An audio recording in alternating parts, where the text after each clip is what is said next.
हमारे इस चैनल राम भरोस ठाकुर को लाल बटन दबा के सब्सक्राइब करें व घंटी का निशान का बटन दबाएं ताकि सभी नई वीडियो आप तक पहुंच सके बिल्कुल मुफ्त।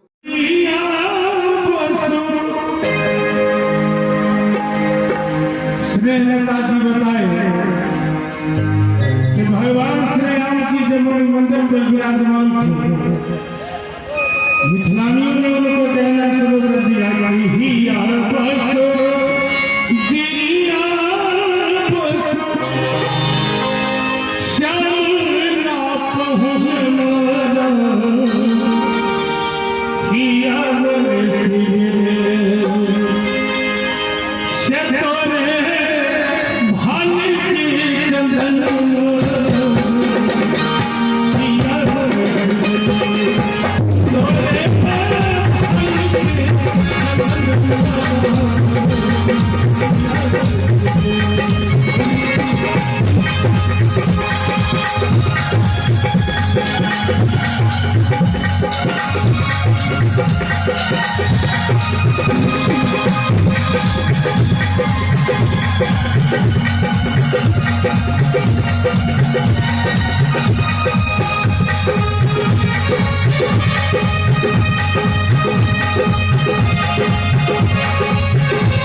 भगवान श्री राम जी के निवास के बारे में बताया है।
हमारे इस चैनल राम भरोस ठाकुर को लाल बटन दबा के सब्सक्राइब करें व घंटी का निशान का बटन दबाएं ताकि सभी नई वीडियो आप तक पहुंच सके बिल्कुल मुफ्त।